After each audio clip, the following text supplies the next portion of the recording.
everybody. Welcome to Meddkit's Provider Spotlight, where every week we are interviewing the most amazing private practices from all over the United States. Every week we come with new providers, new perspectives, and new specialties. So every week we have something really completely brand new for you to come here and watch. And today I want to introduce our really awesome special guest. I want to introduce you to Jennifer McPherson, owner and clinical director of McPherson Clinical and Consulting Services. Thank you so much, Jennifer. I appreciate you coming. Thank you for having me. Happy Friday, girl. Yes. Yes, happy Friday. We made it. We made it. I'm super excited to dive in with you and hear everything that pertains to your private practice, everything from you starting it to what you do. But I'll kind of start with this. And something that I love to do in the very beginning is I think people just really enjoy hearing about you first and hearing about that origin story. How'd you get here? What did you have to do? All the things. What inspired you to open up your practice? So let's start with that. Would love to hear it. I think it's such a fitting time because Monday was actually our seventh birthday. We're calling it our lucky number seven. So we've made it. We're happy to be here. But 7 years ago, I was working in corporate healthcare as a consultant. Hmm. And I was seeing firsthand the disparities that BIPOC and LGBT plus people seeking mental health care were facing. And to be very honest, I hated it. I hated seeing people struggle just to get basic care, basic support, and basic help. So, in addition to my full-time job, I decided to do some part-time private practice work and very part-time. When I say part-time, it was only virtual out of the spare bedroom of my apartment. And it was only by word of mouth, and word of mouth just blew up very quickly. Mm. Um, and then August 2019, I was just so overwhelmed by the demand. I actually decided to quit my full-time corporate job and pursue this full time. And I was full within a month. And again, this was all word of mouth. And it was just exciting to be able just to help people and to be able to relate to people and do that individualized care that so many people were looking for but didn't really know existed. Fast forward to March 2020, the world shut down due to COVID. Yeah. Hmm. I was like, oh my goodness, what is going to happen? And when I thought everything was going to fall apart, everyone needed care. Everyone needed help because I think we were all just in a very weird space back then. Yeah. And practice was just exploding faster than I could handle. So it's like, okay, what do I do? I was like, okay, I need to bring other people on. So we expanded into a group practice from there. And then the year after that, we moved from our Jenkintown location to this location in Wyncote, Pennsylvania. And then it seems like every year after that, due to word of mouth and people getting care that they need and just telling other people, we've just been growing, growing, and growing. So we've been supporting the community for 7 years now, all across Pennsylvania. Now we're launching into Delaware and New Jersey, and then also nationwide coaching services as well too. Just being able to make sure that everyone gets the care that they deserve and let them know that this care is possible and that, everyone deserves to have emotional and mental wellness because that's the one thing that we really need in such a crazy world, especially right now. 200%. And by the way, happy seventh birthday. That is Yeah. fantastic and amazing. I'm a terrible singer, so I will not sing happy birthday, but claps to you guys. That is phenomenal. And I loved how you talked it. One, I mean, amazing journey that you've had, Jennifer. I mean, truly incredible, but something that I feel like is still relevant is like, I feel like we're all still talking about COVID. COVID was 5 years ago, but it feels like yesterday. And there has been so much trauma that happened within that time. And I think you're right. We were kind of in a weird space and we were really isolated with our own thoughts, maybe for the first time, less distraction. Now what? Now what do we do? I think a lot of those questions came about, but yeah, I think everyone deserves to be heard, deserves the right kind of care, and a really bright future ahead. So, and I love that you're a fellow Pennsylvanian. Me too. Go Eagles. Hopefully, pending on Sunday, people will be in really good spirits for you. Hopefully, it's not a traumatic game. But I Hopefully that digress. will give us the boost. Grease the polls. Grease the polls. I love it. See, we have fun here on Provider Spotlight. We get to be clinical, but then we also get to have a lot of fun here too. But I would love to also hear about, kind of diving in, getting a little bit more clinical. What are some of the most common things that you think today that people are struggling with? What do you find that people are constantly coming in, whether it's anxiety, depression, or trauma, whatever that might be? I would love to hear that from you, on what's kind of happening in our area. The top three that we're seeing, I would say number one, anxiety. Number Hmm. two, depression, and they're kind of tied. And then number three, trauma, whether we're talking about PTSD, complex PTSD, or residual trauma due to generational trauma, things in our environment, and growing up, just in certain places and feeling trauma in our body in a somatic sense. Yep. And they're all kind of tie in together, to be very honest with you. So when we see someone that's coming in with anxiety, it's not uncommon that we're seeing some symptoms of depression and then some symptoms of trauma as well too. But making sure that we're treating the person and we're treating the symptoms as well too, and not just treating them as a diagnosis. So really making sure they're getting that individualized care about what their experience might be with any of these topics to make sure that we can really target it and give them something that they deserve and also give their nervous systems, which we talk about a lot, what they deserve to be settled as well too. Yep, 100%. And something that you had mentioned before is community.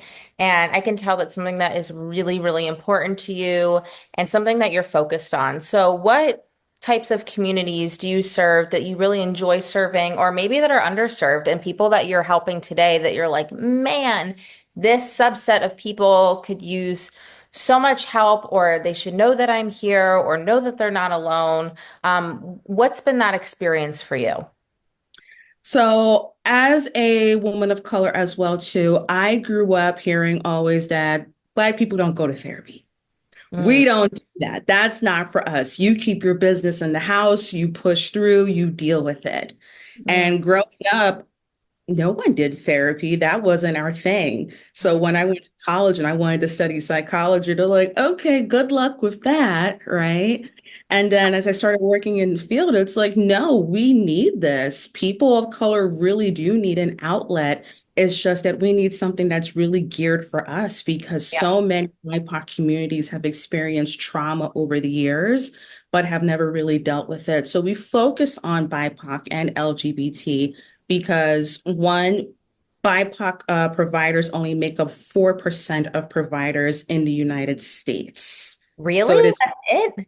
that is it. So it is very hard to find a therapist of color, and good luck finding one that might be licensed and also that might take your insurance as well too, and also has openings, right?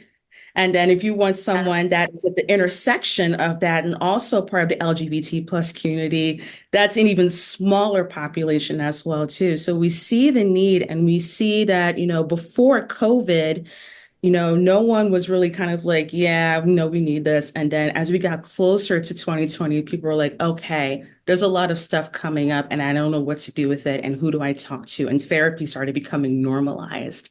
So just letting people know that, it's okay to seek help. It's Yeah. okay to talk about things. It's okay to break those legacy burdens and those generational traumas. And it's okay to want better for yourself and for your community and to teach that to others as well, too. So that is our focus. But honestly, we treat everyone that needs the help as well, too. But that's what we're really passionate about, really spreading the word that, all communities deserve wellness.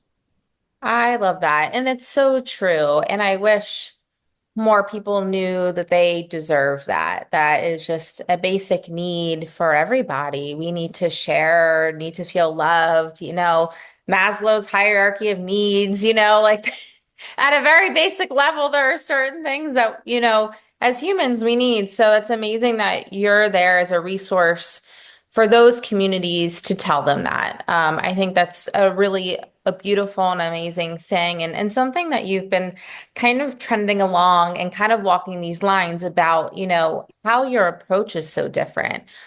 So along with, all the services that you provide, all the different things that you do you have any other special groups or events that you host, or other ways of helping people? We love events. And then when we got the word that, hey, we could start seeing people in person at that point in the pandemic, we were so happy to share our office space. So we do virtual events, we do in-person events. And one of our focuses in the past couple of years is not just therapy, but how do we integrate other wellness practices as well, too? So we do yoga workshops, we do sound baths. At the top of the new year, we had a vision board party where we invited people to share their manifestations and their hopes for the new year and talk about how we can integrate that into goals and make that a thing. We've partnered with a yoga practice, Mother Heart Studio in Roxborough, Philadelphia, to assist our clients with getting deeper in their bodies as well too. We also try to endorse other wellness practices such as Reiki, acupuncture as well, because wellness is not just therapy. Therapy is one piece of it. Mm. And when we integrate wellness as a whole and not just as a coping skill, but as a lifestyle, that's when we really see people be their best selves. So whenever we get to host an event and bring in other providers and other practices and really try to build a community and let people know like, hey, there are spaces that can be created for them and that can be safe as well too, that's where the healing is really impactful.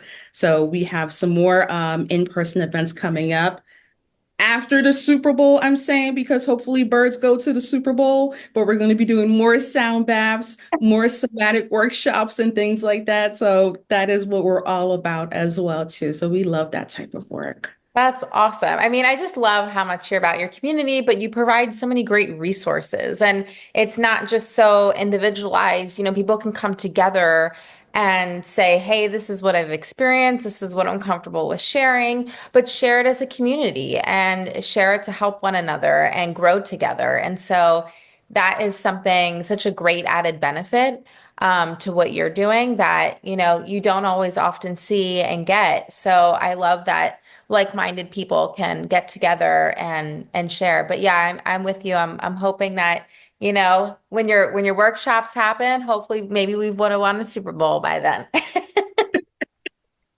But and this is actually kind of my, there's only a handful of things what I don't change in Provider Spotlight. Something that I have been doing since the beginning because like I think I can basically promise you that no one has answered this the same. Like everyone has a different perspective and opinion on this one, but I feel like healthcare is such a complicated place. Like it is just a very complicated place in the world. And there's so much information, disinformation. There are misconceptions of what you think certain things are and aren't. And I'm really interested in hearing from you.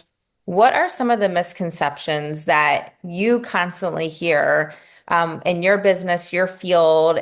Are you like, oh my gosh, like I wish you didn't just like chat GPT that. Please stop. Like what is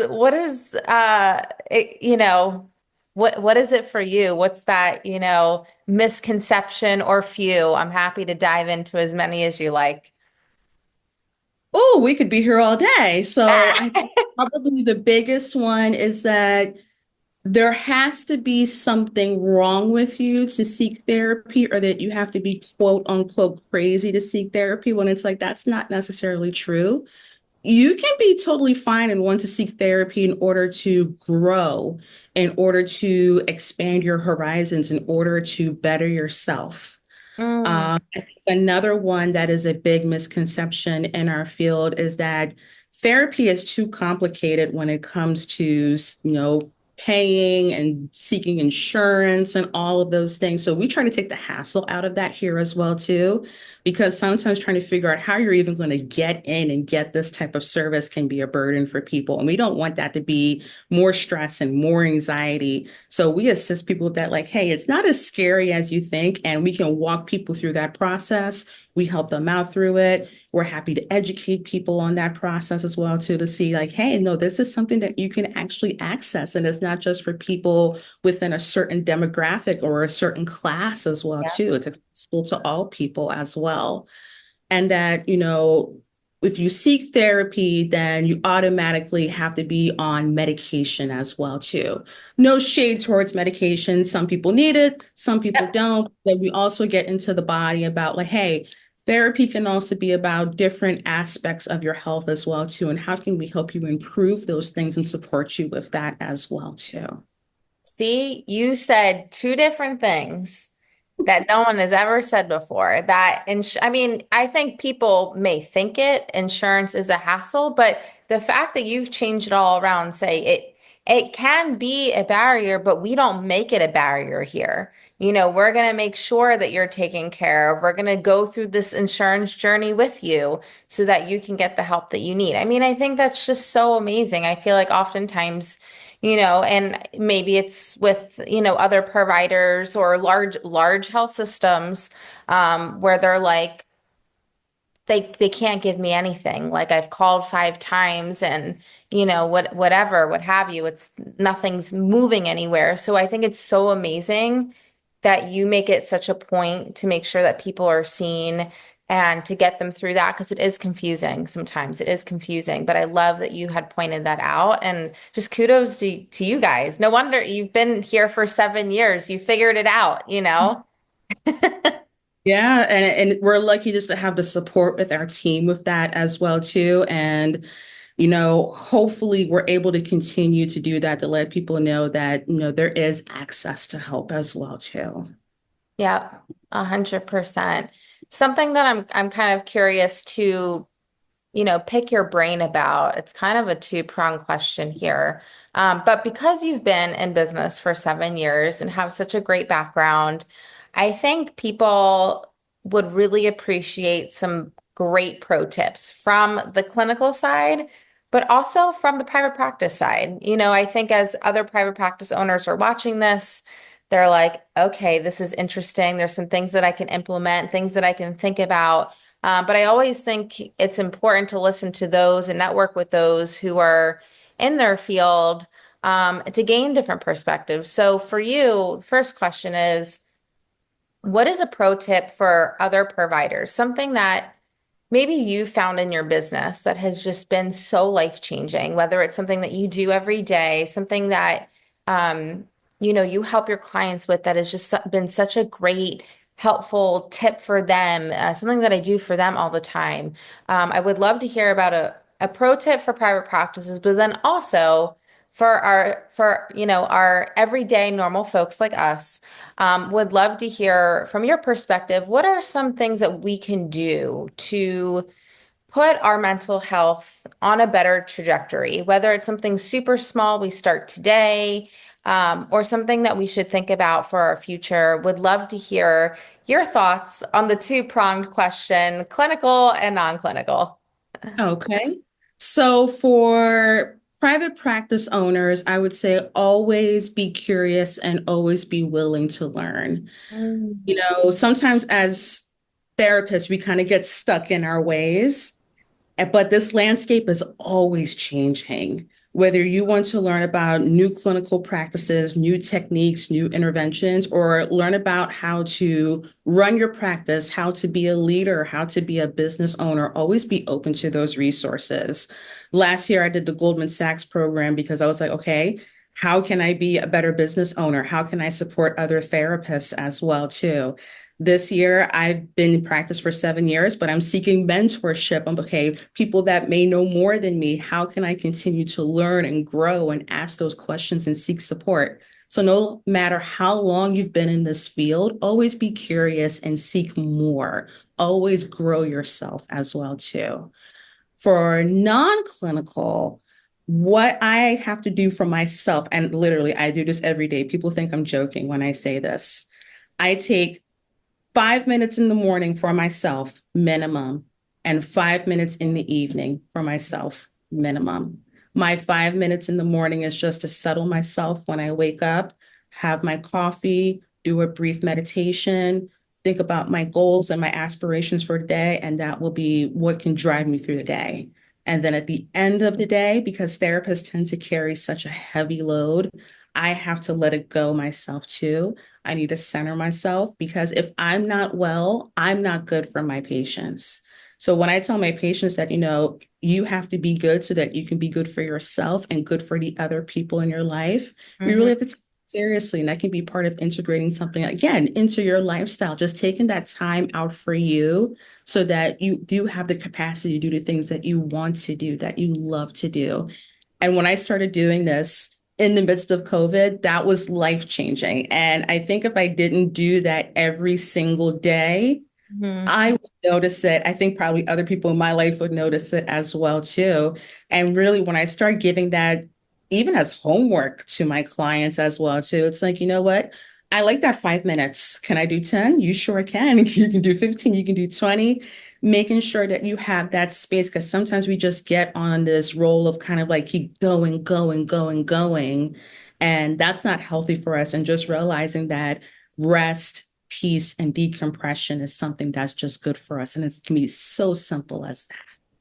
I love it. And I do think like and I get where you say like people think I'm so silly for saying it, but 5 minutes actually matters to just sit there and actually settle yourself. Because you're right. I feel like we skip over all the good parts as humans sometimes. We're like, just go, go, go, gotta get to the next thing. We're rushing around and we haven't had a minute to just, how do I feel? Mhm. What's going on? Like, and I think that part to be your best self, but also being your best self for everyone else because you also have an effect on other people. It's not just you in the world. So it's important to take care of yourself, but to recognize who's around you too and who that can affect. So I love that you take the time to do it. And it's such a great pro tip, really, for everyone to take that time, especially counselors that are listening a lot. You are listening a lot. You're also helping people. You talk a lot, but you listen. There's a lot of empathy that goes into what you do. And sometimes you just need to decompress with that and, be good so that you can help them more. So I think that's amazing, amazing pro tips. I so loved Jennifer being here with you today. This has been fantastic. The one thing I would love to do before we leave off is you could kindly tell everyone where they can find you, where website, social, how they can reach out, all the fun programming that you have coming up. Tell us all about it. So this is the shout out moment. This is everything you got. Tell me. So the easiest way to learn more about us, to see what events we might have coming up, to learn about our services and to reach out to us is through our website. That is McPhersonCCS.com. You can also find us on social media. Same thing on Instagram. McPherson CCS is our handle for Facebook and Instagram as well too. You can always message us. You can always email us. You can call us. We have a team. And even if you are outside of our state and it's like, hey, who is like you in, I don't know, maybe Texas, California, whatever it may be. We actually have a wide net with other BIPOC providers that we work with, and we try to give referrals to everyone if we can't serve them as well too. So just to learn more about us, about our online events, our in-person events, or to see like, hey, who can we recommend to you? Just reach out to us. We're very open to that, and we love to be able to support in any way and not just support, clients that might be coming in, but also supporting other BIPOC providers and LGBT providers that might be doing this work as well, too, since we are so hard to find. I love it. Jennifer, you are amazing. We are so excited to get this out into the world. And thank you so much for being here. And can we say like go birds, right? Go birds. We Go got the birds. Thanks, Jennifer, and hope to have you again soon. Thank you for having me. Take care. Take care.